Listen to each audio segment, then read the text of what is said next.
여러분 안녕하십니까? 오늘 2023년 9월 10일 9월 둘째 주 예배를 예고해 드린 대로 온라인 예배로 드리게 되어집니다. 각각의 처소에서 신령과 진정으로 함께 예배 드릴 수 있기를 바랍니다. 찬양은 반주자가 없어서 비교적 부르기 쉬운 곡으로 제가 몇 곡을 선택했고, 여러분 가정에 지금 악보집을 갖고 있지 않을 것이기 때문에 쉬운 곡을 선택했을 뿐만 아니라 제가 중간중간에 가사를 불러드릴 테니까 같이 따라서 큰 소리로 찬양에 같이 동참하면 좋겠습니다. 이제 예배 드리겠습니다. 사도신경으로 신앙 고백하겠습니다. 전능하사 천지를 만드신 하나님 아버지를 내가 믿사오며 그 외아들 우리 주 예수 그리스도를 믿사오니 이는 성령으로 잉태하사 동정녀 마리아에게 나시고 본디오 빌라도에게 고난을 받으사 십자가에 못 박혀 죽으시고 장사한 지 사흘 만에 죽은 자 가운데서 다시 살아나시며 하늘에 오르사 전능하신 하나님 우편에 앉아 계시다가 저리로서 산 자와 죽은 자를 심판하러 오시리라. 성령을 믿사오며 거룩한 공회와 성도가 서로 교통하는 것과 죄를 사하여 주시는 것과 몸이 다시 사는 것과 영원히 사는 것을 믿사옵나이다. 아멘. 찬양은 주로 1집을 중심으로 찬양합니다. 1집의 38장 좋으신 하나님, 좋으신 하나님, 참 좋으신 나의 하나님 찬양하겠습니다. 좋으신 하나님, 좋으신 하나님, 참 좋으신 나의 하나님, 우리의 기도를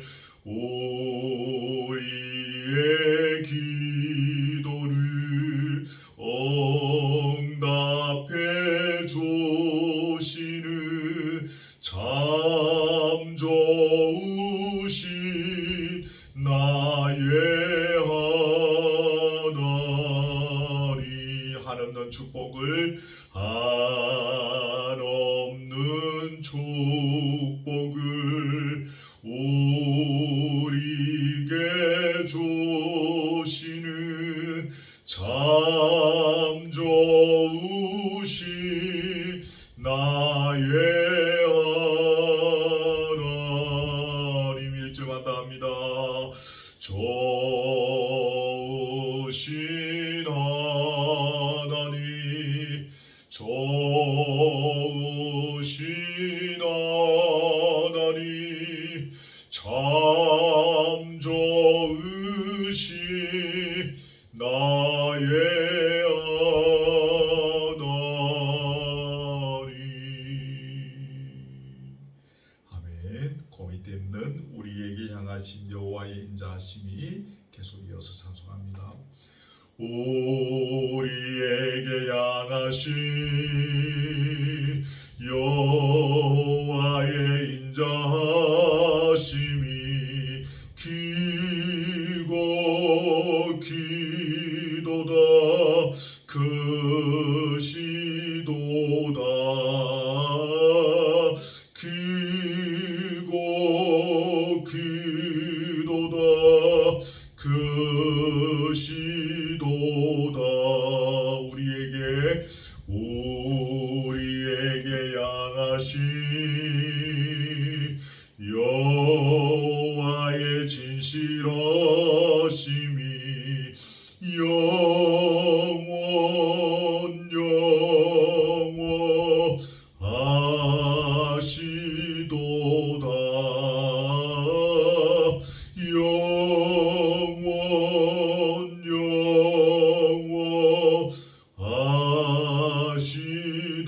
영원하시도다.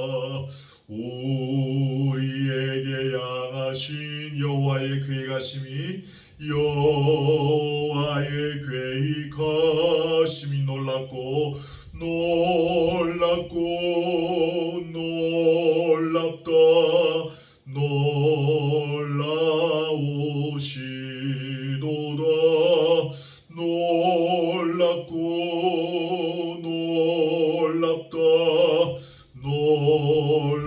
놀라우시도다. 3절 합니다. 우리에게 양하신 여호와의 계획하심이 여호와의 계획하심이 놀랍고 놀랍다. 놀라우시도다. 놀랍고 놀랍다. 놀라우시도다.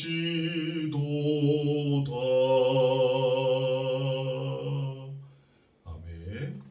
1집의 2페이지 2장 1집의 2장 찬송하겠습니다. 내 안에 가장 귀한 것 예수를 알미라. 내 안에 가장 귀한 것 예수를 알미라. 금은보다 더 귀한 것 예수를 알미라. 세상 지식보다 귀한 것 예수를 알미라. 내 안에 가장 귀한 것 예수를 알미라. 예수의 이름 예수의 이름 존귀한 그 이름 예수의 이름 능력의 그 이름 합니다. 내 안에 가장 귀한 것 예수를 알미라. 금은보다 더 귀한 것 예수를 알미라. 세상 지식보다 귀한 것 예수를 알미라. 내 안에 가장 귀한 것 예수를 알미라. 예수의 이름 존귀한 그 이름 예수의 이름 능력의 그 이름. 아멘. 1장의 6장입니다. 나 무엇과도 주님을 바꾸지 않으리.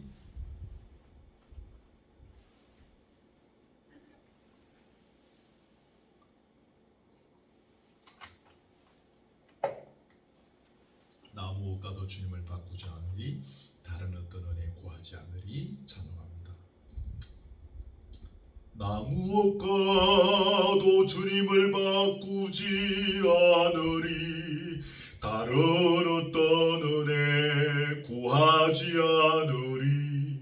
오직 주님만이 내 삶의 도움이시니 주의 얼굴 보기 원합니다. 주님 사랑해요. 온 맘과 정성 다해 하나님의 신실한 친구 되기 원합니다. 합니다. 나 무엇과도 주님을 바꾸지 않으리. 다른 어떤 은혜 구하지 않으리. 오직 주님만이 내 삶의 도움이시니 주의 얼굴 주님 사랑해요. 온 맘과 정성 다해 하나님의 신실한 친구 되기 원합니다. 주의 사랑해요.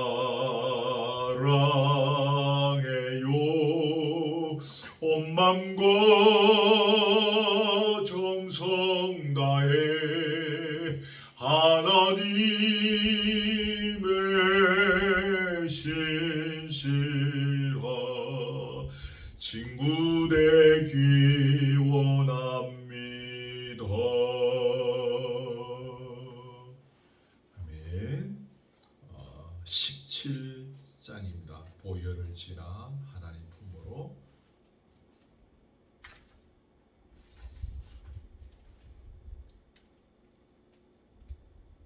죄송합니다. 77번입니다.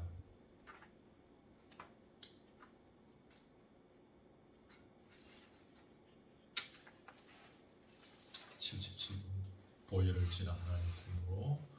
보혈을 지나 하나님 품으로. 보혈을 지나 아버지 품으로. 보혈을 지나 하나님 품으로 한 걸음씩 나가네. 보혈을 지나 하나님 품으로. 보혈을 지나 아버지 품으로. 보혈을 지나 하나님 품으로 한 걸음씩 나가네.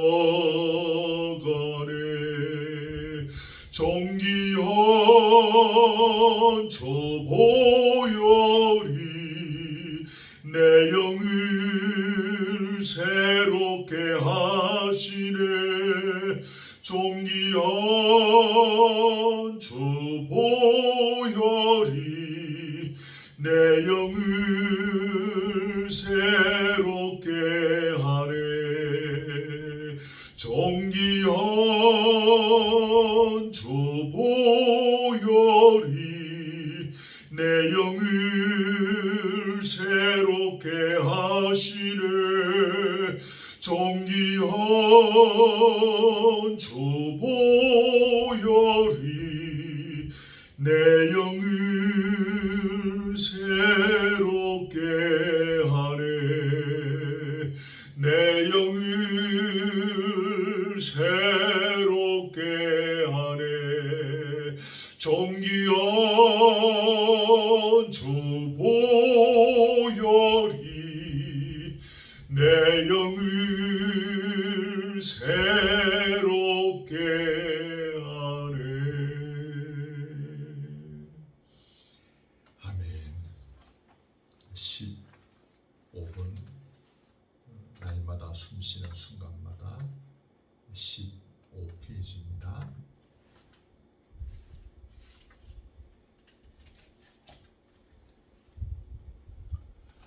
날마다 숨쉬는 순간마다 내 앞에 어려운 일 보내. 주님 앞에 이 몸을 맡길 때 슬픔 없네, 두려움 없네. 주님의 그 자비로운 손길 항상 좋은 것 주시도다며. 사랑스레 아픔과 기쁨을 수고와 평화와 안식을 날마다 주님 내 곁에 계셔 자비로 날 감사 주시네. 주님 앞에 이 몸을 맡길 때 힘 주시네.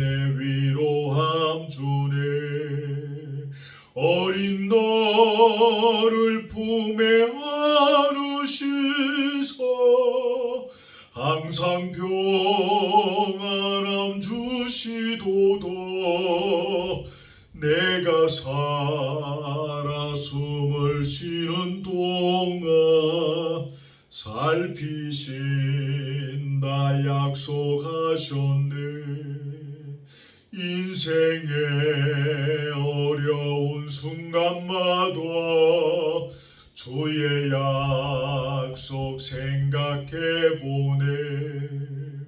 내 맘속에 믿음 잃지 않고 말씀 속에 위로를 얻네. 주님의 도우심 바라보며 모든 어려움이 기도담에 흘러가는 순간순간마다 주님 약속 새겨봅니다. 2절 한번 더 합니다. 날마다 주님 내 곁에 계셔 자비로 날 감싸 주시네. 주님 앞에 이 몸을 맡길 때 힘주시네. 위로함 주네. 어린 나를 품에 안으시사 항상 평안함 주시도다. 내가 살아 숨을 쉬는 동안 살피신다 약속하셨네. 아멘. 제 그 옆에 있는 찬송가 가사인데 16번 내 주의 보혈은 정하고 정하다. 아마 이거 마지막 찬송 될 것 같습니다. 내 주의 보혈은 정하고 정하다. 내 죄를 정케 하신 주 날 오라 하신다. 찬송합니다. 내 주의 보혈은 정하고 정하다. 내 죄를 정케 하신 주 날 오라 하신다. 내가 주께로 지금 가오니 십자가의 보혈로 날 씻어 주소서. 약하고 추해도 주께로 나가며 힘주시고 내 추함을 고치서 주시네. 내가 주께로 지금 가오니 십자가의 보혈로 날 씻어 주소서. 날 오라 하심은 온전한 믿음과 또 사랑함과 평안을 다 주려 함이라. 내가 주께로 지금 가오니 십자가의 보혈로 날 씻어 주소서. 절 그 피가 맘속에 큰 증거 됩니다. 내 기도 소리 들으사 다 허락하소서. 내가 주께로 지금 가오니 십자가 나의 보혈로 날 씻어 주소서. 아멘. 오늘은 시편 61편으로 기도하려고 합니다. 시편 61편입니다.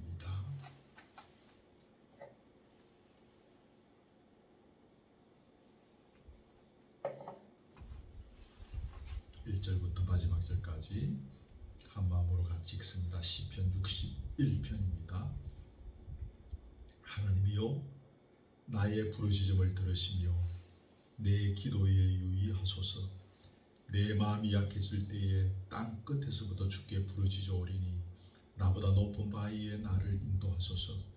주는 나의 피난처시요 원수를 피하는 견고한 망대이십니다. 내가 영원히 주의 장막에 머물며 내가 주의 날개 아래로 피하리이다. 주 하나님이여, 주께서 나의 서원을 들으시고 주의 이름을 경외하는 자가 얻을 기업을 내게 주셨나이다. 주께서 왕에게 장수하게 하사 그의 나이가 여러 대에 미치게 하시리이다. 그가 영원히 하나님 앞에서 거주하리니 인자와 진리를 예비하사 그를 보호하소서. 그리하시면 내가 주의 이름을 영원히 찬양하며 매일 나의 서원을 이행하리이다. 아멘. 오늘 주시는 말씀은 시편 23편의 말씀입니다. 시편 23편 1절에서 마지막 6절까지 제가 봉독하려고 합니다. 시편 23편입니다. 여호와는 나의 목자시니 내게 부족함이 없으리로다. 그가 나를 푸른 풀밭에 누이시며 쉴만한 물가로 인도하시는도다. 내 영혼을 소생시키시고 자기 이름을 위하여 어의의 길로 인도하시는도다. 내가 사망의 음침한 골짜기로 다닐지라도 해를 두려워하지 않을 것은 주께서 나와 함께 하심이라. 주의 지팡이와 막대기가 나를 안위하시나이다. 주께서 내 원수의 목전에서 내게 상을 차려주시고 기름을 내 머리에 부으셨으니 내 잔이 넘치나이다. 내 평생에 선하심과 인자하심이 반드시 나를 따르리니 내가 여호와의 집에 영원히 살리로다. 아멘.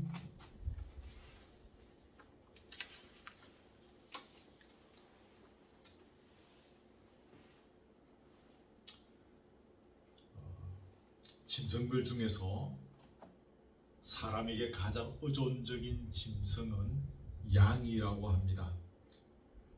다른 짐승들은 주인의 도움이 없어도 어느 정도 살아남을 수 있지만 산양을 제외한 우리가 알고 있는 이 양들은 목자의 도움이 없으면 아무것도 할 수가 없다고 합니다. 그래서 성경은 하나님과 그 백성들의 관계를 목자와 양의 관계로 비유하고 있습니다. 목자라는 칭호는 히브리인들의 전통에서 하나님에 대한 가장 오래된 칭호 중에 하나입니다. 성경의 첫 책인 창세기에 보면 49장에서 야곱이 요셉을 축복하면서 나오는 그 표현 중에 이스라엘의 반석인 목자 이렇게 표현하고 있는 것을 우리가 기억합니다. 여기 목자라고 할 때 두 가지 요소가 내재되어 있다고 하겠습니다. 하나는 왕으로서 하나님의 권세 있는 통치를 의미하고, 두 번째는 목자로서 하나님의 자비로운 통치를 의미한다라고 볼 수가 있겠습니다. 1절로 바로 넘어가겠습니다. 여러분 가정에서 성경을 펴놓으시고 1절을 같이 저와 읽습니다. 시작. 여호와는 나의 목자시니 내게 부족함이 없으리로다. 여러분 구약 성경에서 목자라는 개념은 하나님과 한 개인 사이의 개념으로는 사용되지 않았습니다. 그런데 본문에서 다윗은 하나님을 나의 목자 그렇게 부르고 있습니다. 나의 목자라고 부르면서 훨씬 더 친밀해짐을 느끼는 거죠. 직접적이고 개인적인 관계를 부각시키고 있습니다. 우리의 목자, 이것도 좋은 표현이긴 한데 나의 목자라는 것입니다. 아주 그 하나님과 나의 1대1의 관계를 묘사하는, 아주 하나님과 나와의 직접적인 관계를 묘사하는 그런 표현이라고 할 수 있습니다. 다윗은 양을 치는 목자였습니다. 그래서 어느 누구보다도 양의 습성을 잘 알고 있는 그런 사람입니다. 그러다 어느 날 하나님과 자신의 관계를 생각해 보니까 목자와 양의 관계와 흡사하다라는 것을 그가 목동의 삶을 살아가면서 발견하게 되어진 것이죠. 여러분, 하나님께서 우리에게 주시는 이런 다양한 형편은 거저 주시는 것이 아니죠.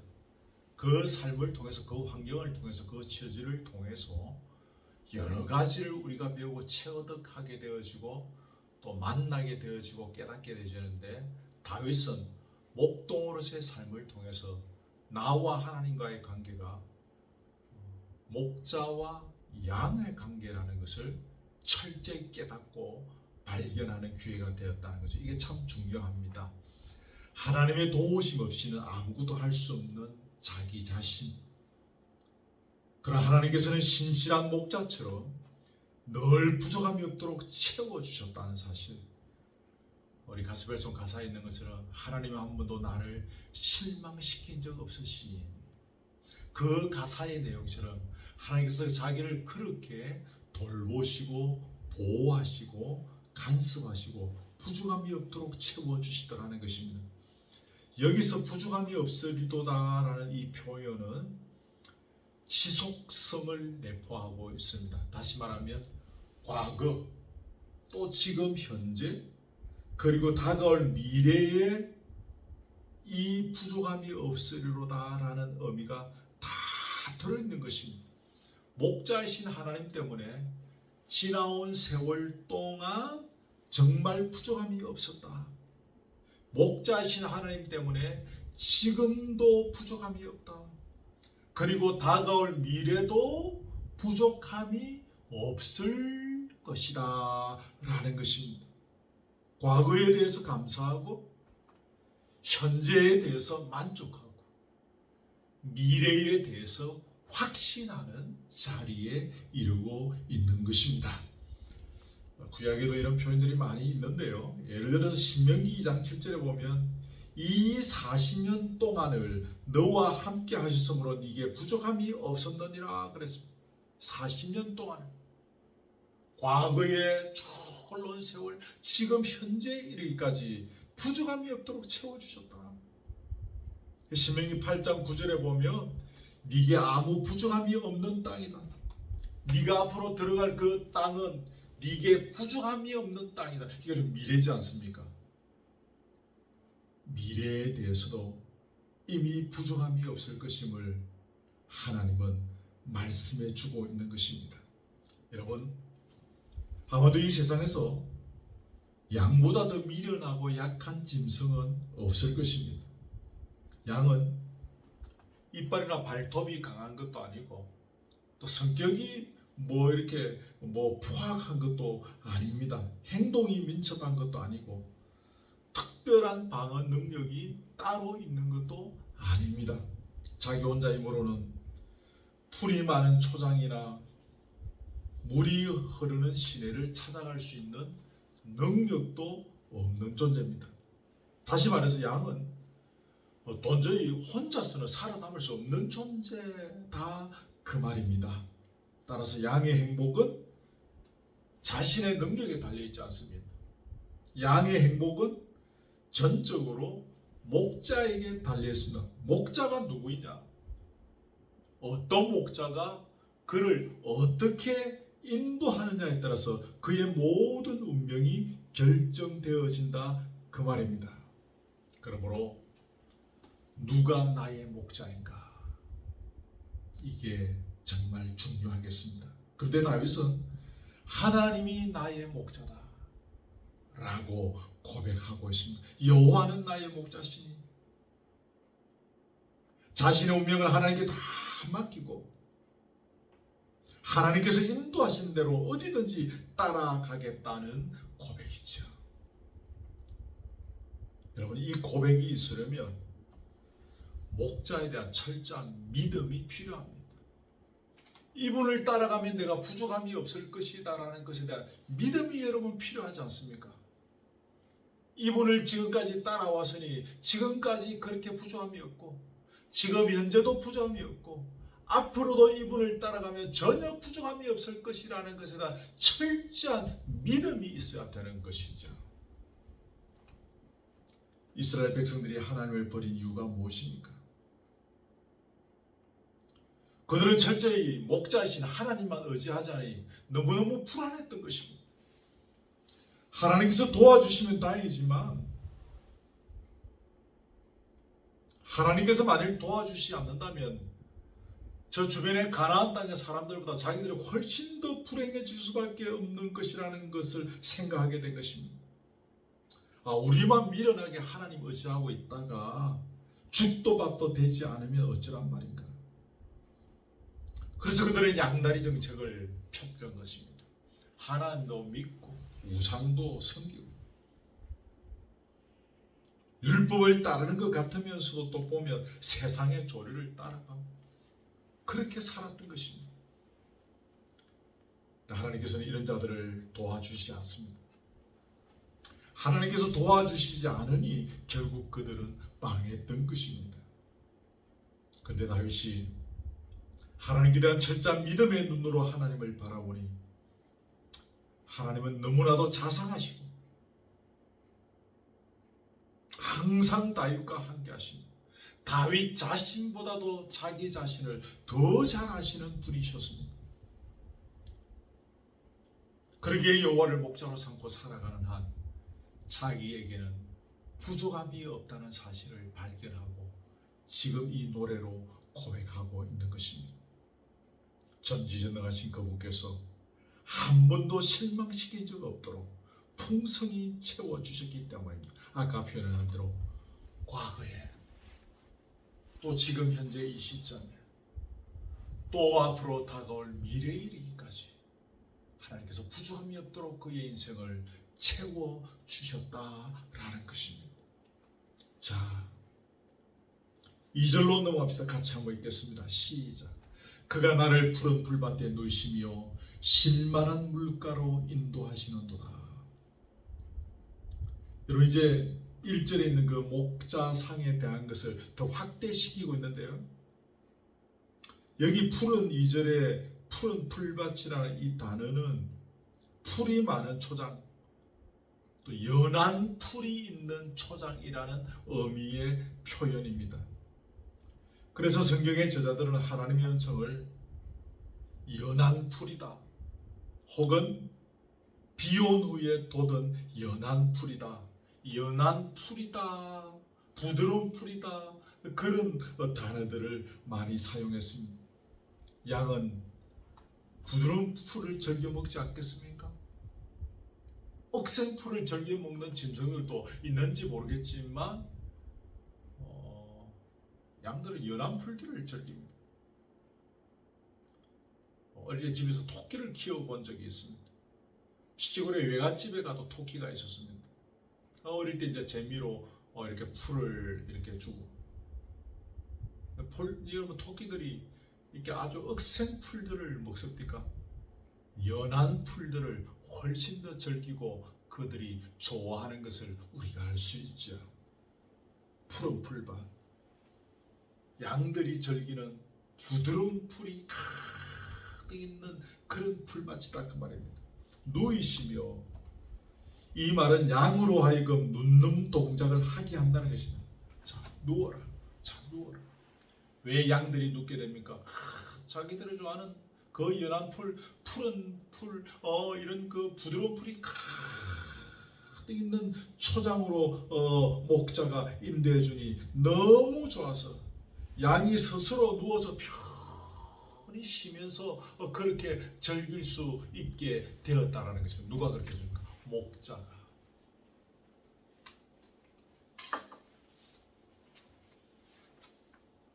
인도하시는도다.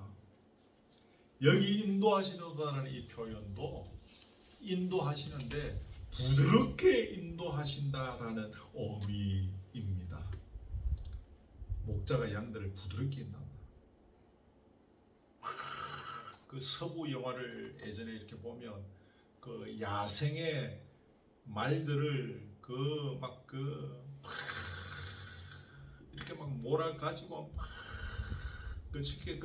그 양들이 그 말들이 도망가는 것들을 채찍으로 하면서 그 서부 영화에 나오는 그런 목동들이 그렇게 말들을 몰아서 그렇게 우리에 가둬가지고 훈련시키고 하는 장면들을 우리가 기억하죠. 근데 여기서 인도한다는 말은 그렇게 양떼를 몰고 간다는 것이 아니라 그러면 아주 부드럽게, 아주 온순하게 몰고 가는 것이 아니라 인도한다라는 것입니다. 서부 영화에 나오는 그 목동들은 야생 말들을 몰고 가는 거죠. 때리면서. 여기서 인도하는 것은 그야말로 인도한다라는 표현입니다. 이 단어는 하나님께서 자기 백성을 거룩한 땅과 안식으로 인도하실 때 사용된 단어입니다. 출애굽기 등에 나옵니다.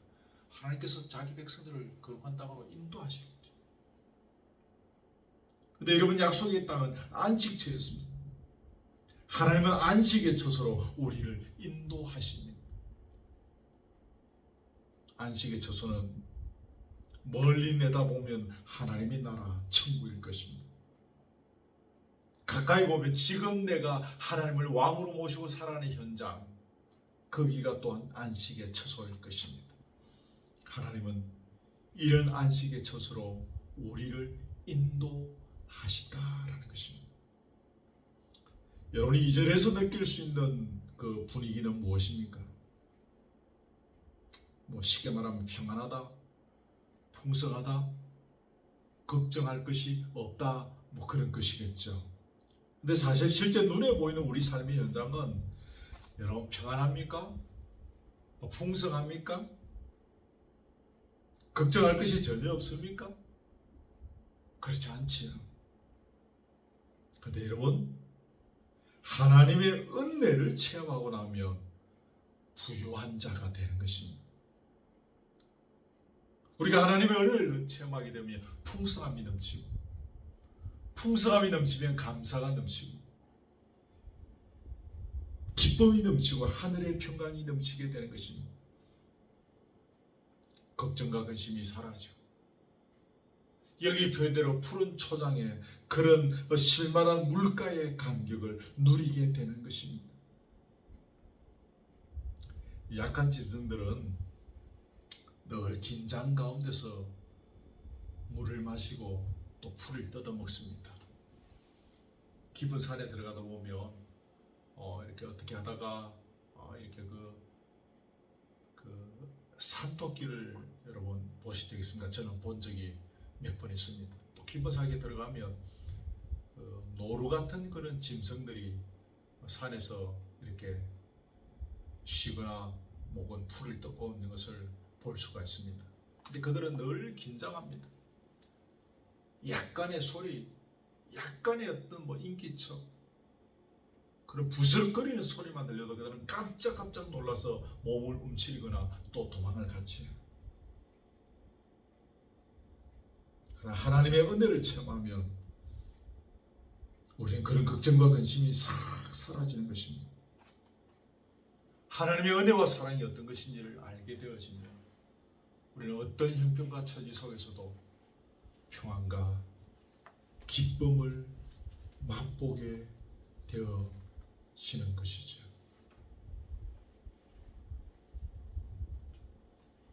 푸른 풀밭 실만한 물가로 인도함을 받아서 거기서 쉼을 얻는 이런 은혜를 우리가 맛보지 못한다면 또 하나의 이유는 무엇이겠습니까? 남의 떡이 더 커 보이기 때문입니다.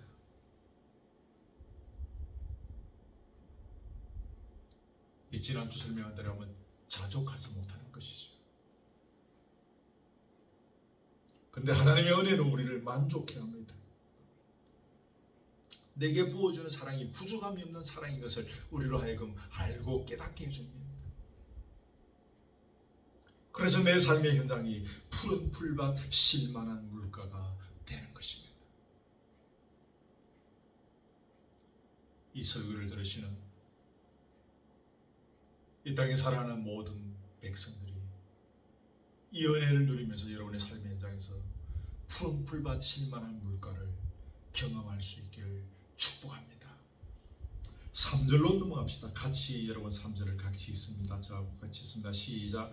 내 영혼을 소생시키시고 자기 이름을 위하여 오의 길로 인도하시는 도다. 내 영혼을 소생시킨다 했습니다. 그래서 활력, 기력, 힘을 회복시킨다는 의미입니다. 이 동사의 형태상으로는 행동의 지속성을 의미하는 표현이기도 합니다. 여러분, 지치고 목마른 양들이 푸른 풀밭 맑은 시냇가에서 물을 마시고 풀을 뜯으면서 기력을, 활력을 회복하게 되는 거지 않습니까? 지속적으로, 아까 지속성이라고 했죠. 지속적으로 회복할 수 있는 것입니다. 지쳐있는 우리의 영혼이 회복되는 방법은 무엇이겠습니까? 하나님의 말씀으로 치료받는 것입니다. 병든 육신은 병원에 가든지 또 약을 통해서든지 치료해야 되지만 병든 심령은 하나님의 말씀이 제대로 들어가야 치료가 됩니다. 하나님께서 말씀에 의한 칼날을 우리에게 들이대셔서 고장난 부분을 고치시는 것입니다. 양들에게는 털이 많은데 그 털에 막 진흙이 달라붙고 자기들이 샀던 똥들이 또 달라붙기도 하고 온갖 산의 들에 열매들이 딱 뭐 거기에 달아붙기도 하고 뭐 가시 달린 풀들이 달아붙기도 해서 그 털의 무게가 굉장히 많이 나간다고 합니다. 그래서 뒤뚱거리다가 잘 넘어지기도 하는데 한번 넘어지고 나면 뭐 이렇게 좀 뒤뚱거리는 양들은 자기 힘으로 못 일어날 정도로 하는 것입니다. 그래서 목자가 이렇게 세워주기도 하는데 그래서 때로 목자는 날카로운 도구로 그 털을 말끔히 깎아준다고 합니다. 그래 이 양들이 뒤뚱거리지 않고 또 넘어지지 않으니까 말입니다. 여러분 지쳐 계십니까? 말씀에 의리한 칼날을 지속적으로 사모하시기 바랍니다. 그럼 분명히 회복될 것입니다. 아까 내 영혼을 소생시킨다 이 단어 속에 지속성이라는 의미가 들어있다고 했죠. 지속적으로 우리가 말씀에 의리한 칼날을 사모할 때 우리의 병든 영혼이 지속적으로 회복이 되어지는 것입니다. 그리고 이 단어에 지속성뿐만 아니라 확실성이라는 것도 들어있다고 하는 것입니다. 말씀에 의리한 칼날로 우리가 치료받을 때에 그렇게 지속적으로 그렇게 치료받을 때 지속적으로 회복되어질 뿐만 아니라 그 회복되어지는 것이 어떻게 된다? 확실하게 회복된다. 확실성이 있다는 거죠. 확실하게 회복이 된다라는 것입니다. 이 말씀을 여러분 기억하시기를 바랍니다. 의의 길로 인도하시는도다 그랬습니다. 죄악된 생활로부터 돌아서서 하나님의 뜻을 쫓아 사는 길로 나아가게 된다는 것입니다. 이것은 다른 말로 하면 예수 그리스도의 흔적을 따르는 길입니다. 이것을 또 다른 말로 하면 내가 내 인생의 주인과 왕이 됨을 내려놓고 주님을 내 인생의 왕으로 모시고 살아가는 길이기도 합니다. 이것을 위해서 독생자 예수 그리스도를 이 땅에 보내주셔서 십자가에 달리게 하셨던 것입니다. 그분이 이렇게 달리심으로 그분을 믿는 자는 구원을 얻는데, 구원을 얻은 하나님의 백성의 길이 무엇입니까? 주님을 왕으로 모시고 주님의 흔적을 따라 살아가는 것입니다. 아멘. 의의 길로 인도하시는도다. 독생자 예수 그리스도를 이 땅에 보내주셔서 그 십자가를 바라보는 자는 의의 길로 인도함을 받는 것입니다. 자기 이름을 위하여, 본문에 보면 자기 이름을 위하여 의의 길로 인도하신다 했습니다. 하나님의 백성이 잘못된 길을 갈 때 결과론적으로는 하나님의 영광에 먹칠을 하게 되었습니다. 그래서 하나님께서는 자신의 영광을 위하여 성도들을 바른 길로 인도하시는 분입니다.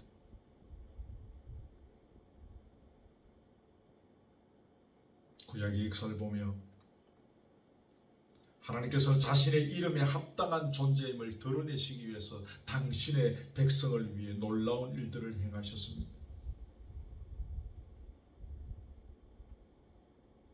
이스라엘 백성들이 포로된 땅에서 돌아오게 되어졌을 때, 그 돌아오게 된 중요한 이유 중에 하나가 그 먼 땅에서 하나님의 이름의 명예를 더럽히기 때문에 하나님께서 그들을 다시 고국으로 데려가겠다라고 하셨습니다. 하나님의 백성들의 존재의 목적을 하나님의 영광을 위해서 사는 데 있다라고 분명히 성경은 이야기했습니다. 내가 내 영광을 위하여 창조한 자를 오게 하라. 내가, 누가? 하나님께서 하나님의 영광을 위하여 창조한 자라고 분명히 말씀하셨던 것입니다.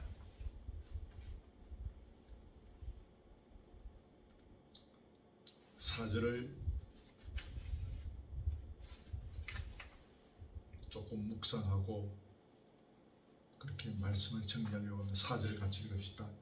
내가 사망의 음침한 골짜기로 다닐지라도 해를 두려워하지 않을 것은 주께서 나와 함께 하시니라. 주의 지팡이와 막대기가 나를 안위하시나이다.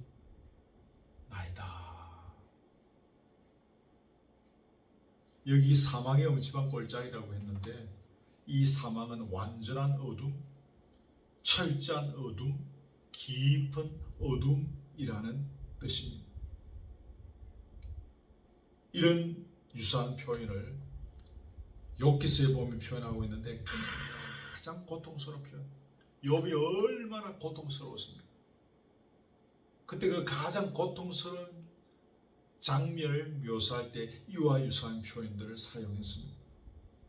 시편에 보면 공동체의 수치와 시련, 모욕의 장면들을 이와 유사한 표현으로 사용했던 것을 우리가 볼 수 있습니다.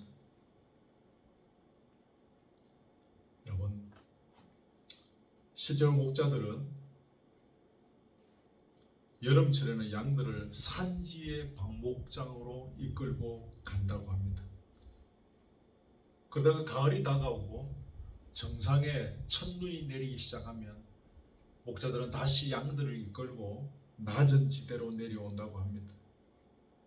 그 여정이 거친 산을 내려오고 세차게 흘러내리는 강을 건너야 하고, 때로 눈사태를 만나고 굴러내려오는 바위들을 만나고, 풀들 가운데 또 독풀들이 있지 않습니까? 양들이 아무도 모르고 그 풀을 또 뜯을 수가 있는 것입니다. 맹수들이 갑자기 숨어 있다가 공격해 오기도 합니다. 진눈깨비가 날리고 오박과 눈을 동부한 폭풍우 등이 날린다고 합니다. 그 험난한 여건들 속에서 이제 양들을 끌고 낮은 지대로 내려오는 거지. 근데 이런 상황들 속에서 해를 두려워하지 않는 이유는 무엇입니까? 주께서 나와 함께 하시며, 오늘 본문 4절에 주께서 나와 함께 하시기 때문에. 여러분, 그런 길을 걸어가는 동안에 목자가 얼마나 세심하게 양들을 돌보겠습니까? 좁은 길을 걸어가는데 양들이 언덕으로 떨어지지 않도록, 또 물을 건너다가 물에 휩쓸려 가지 않도록, 또 혹시나 독풀을 뜯어먹고 죽지 않을까 싶어서 길을 잘못 들어서지 않도록, 맹수들이 쳐들어오지 못하도록 우리의 목자신 하나님이 그렇게 우리를 인도해 가십니다. 예전에 가난할 때 시골에는 딸들을 시집 보내면서 집에서 보물이루로 소중히 키워왔던 소를 장에 내다 팔고 딸들을 시집 보냅니다. 시집 보낼 미천을 마련해야 되니 가난한 시골의 농가들은 대부분 그 소를 팝니다. 저희 어머님도 시집갈 때 외할아버지께서 소를 팔아서 이제 이렇게 시집갈 미천을 준비하시던 것 같고, 그리고 이제 결혼식을 다 마치고 이제 소위 하는 말로 이제 예전에는 시집 간다, 진짜로 시집 가는 날, 이제 그 시댁으로 이제 이렇게 가는 날, 이제 이렇게 이제 바리바리 뭐 이런 이제 짐들을 준비하고 이제 그렇게 이제 신랑과 신부가 또 이렇게 이제 이제 그 시댁으로 가는데 그 먼 길을 어머니께서 걸어서 가셨다고 합니다. 그때 이제 친정에 누가 따라가는데 외할아버지께서 따라가셨다고 합니다. 근데 그 짐이 많으니까 이제 소는 팔아버렸고 이웃집에 소를 빌려서 그 소에다가 이제 이렇게 수레를 이렇게 끌게 해서 짐들을 이렇게 바구니 싣고 사람은 걸어서 그 외갓집 동네에서 저희 이제 신할아버지 계셨던 동네는 굉장히 먼 데입니다. 그 높은 산을 고개를 두 개를 넘어서 그리고 또 엄청난 길을 계속 걸어가야 되는 그런 먼 곳에 있습니다. 거기까지 걸어서 가는데 옛날에 길이 좋았겠습니까? 전부 돌짝밭이고 또 어떤 길은 산길은 길도 아닌 것이 돌 사이로 이렇게 가는데 외할아버지께서 남의 집의 소를 빌려서 그걸 끌고 가게 되어진 거예요. 사람이 다치는 것은 문제가 아니라 그 소가 잘못 돌과 돌 사이 바위에 이렇게 잘못 디뎌서 소가 발이 부러질 거나 혹은 소가 다칠까 봐 얼마나 노심초사, 시집가는 딸이 피곤하고 지치고 힘들고 그런 것은 안중에도 없고 그 소를 안전하게 이렇게 데리고 가는 것 때문에 그렇게 애를 쓰시더라는 것입니다. 물론 경우는 다르겠지만 목자이신 하나님께서 양들인 우리를 인도하실 것일 때 그렇게 세심하게 우리 인생을 간섭하시고 챙기시고 이끌어 가시는 것입니다. 우리가 위험한 길을 걸어가는 동안 하나님은 절대로 우리를 버리지 않으십니다. 때로 우리가 이 길을 갈 때 얼마나 고독합니까 여러분? 참 힘들 때가 있습니다. 여러분 힘든 인생을 걸어가 보셨죠? 내 혼자 이런 고독을, 이런 어려움을 당하는 것은 정말 고독하고 외로울 때가 있습니다. 그때 하나님은 우리의 위로자십니다. 하나님께서는 어려울 때 더욱 우리에게 자비를 베푸십니다. 우리와 가까이 하십니다. 그래서 어렵고 힘이요만 길을 걸어갈 때 우리는 하나님과 더욱 친숙해질 수 있는 기회가 되는 것입니다. 10자식이 있는데 한 자식이 아프다. 그럼 보면은 밤새도록 그 열이 벌벌 끓어오르는 그 한 아이에 집중하게 되어지면서 그 아이는 그 부모와 더욱 친숙해질 수 있는 그 밤이 되는 것이지 않겠습니까? 하나님께서는 우리와 더욱 친숙한 관계를 맺기 위해서 때로 일부러 우리를 사망의 음침한 골짜기로 인도하시기도 합니다. 근데 여러분, 골짜기 길에는 가까운 곳에 물이 있습니다. 그렇죠? 풀도 있습니다.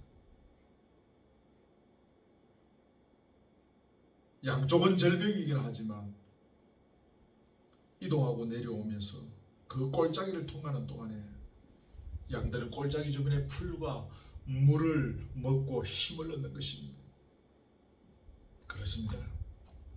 우리가 사망의 음침한 골짜기를 걸어가지만 거기에 하나님의 말씀이 있는 것입니다. 아멘. 하나님의 말씀으로 힘을 얻을 수 있는 기회가 절호의 기회가 되는 것입니다. 그럼 우리는 인생의 골짜기를 잘 활용해야 하는 것이죠. 음침한 골짜기가 얼마나 어두운지가 문제가 아닙니다. 문제는 내가 그 음침한 골짜기에 어떻게 반응하느냐에 달려있는 것이죠. 주위의 지팡이와 막대기,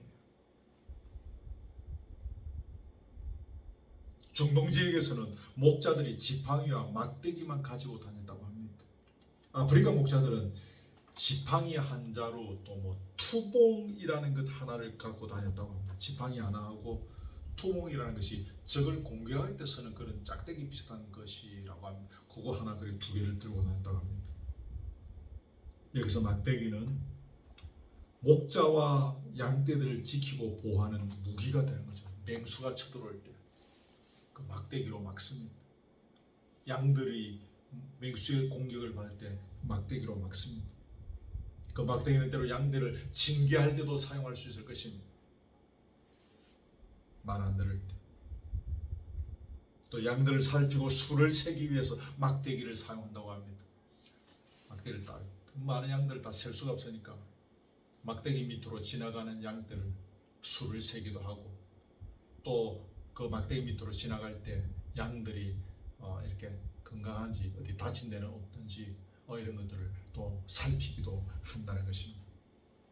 지팡이는 양들을 친밀한 관계 안으로 끌어모으는 역할을 하는 거예요. 이 지팡이는 우리가 상식적으로 이렇게 고리처럼 이렇게 손잡이가 있지 않습니까? 그렇게 탁 잡아당기고 또 양들을 인도하는 데 사용하는 것이 지팡이 있죠.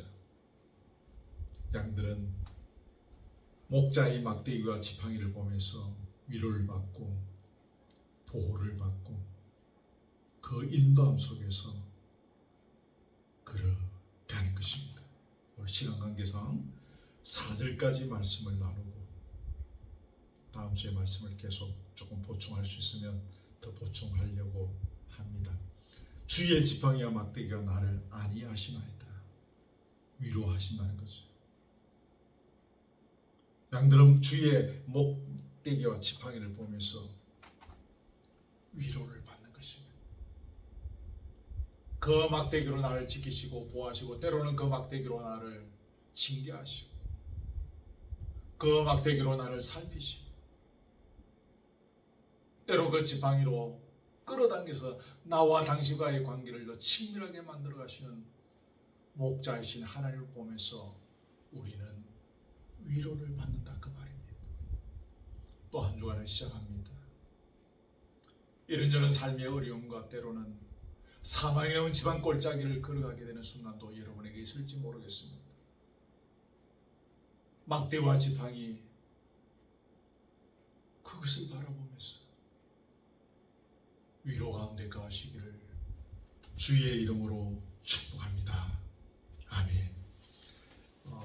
찬송을 이제 하려고 합니다. 찬송가 569장인데 선한 목자 되신 우리 주 569장 찬송하면서 말씀을 돌아보면 좋겠습니다. 569장입니다. 560은 선한 목자 되신 우리 주 항상 인도하시고 푸른 풀밭 좋은 곳에서 우리 먹여주소서. 선한 목주 구세주여 항상 인도하소서. 선한 목주 구세주여 항상 인도하소서. 4절입니다. 일찍 주의 뜻을 따라서 살아가게 하시고 주의 크신 사랑 베푸사 따라가게 하소서. 선한 목적 구세주여 항상 인도하소서. 선한 목적 구세주여 항상 인도하소서.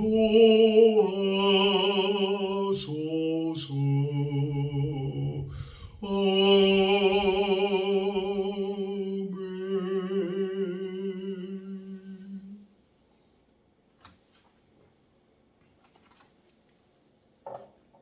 기도하겠습니다. 하나님, 오늘 9월의 둘째 주 예배를 온라인 예배로 드리게 되었습니다. 현장에서 서로가 얼굴과 얼굴을 맞대며 예배 드리지 못하는 아쉬움이 있지만 이렇게 또 좋은 도구를 허락하셔서 온라인으로나마 예배 드리며 마음을 나누며 하나님을 향하여 공동체의 제사를 올려드리게 하시니 감사합니다. 각각의 가정에서 찬양을 통하여 영광을 돌리고 은혜를 누렸사오니 주께서 하시고 하늘의 위로와 은혜와 능력으로 함께해 주셨은 줄 믿습니다. 말씀을 들었습니다. 세상에서 힘이 부족하고 연약한 종의 입술을 사용하셔서 오늘의 말씀이 증거되었습니다. 잘못된 것은 잊어버리게 하시고 기억해야 될 생명의 말씀만 우리 교우들이 붙잡는 시간이 되기를 간절히 원합니다. 막대와 지팡이를 붙잡고 우리를 인도하시는 목자장이신 주님을 바라봅니다.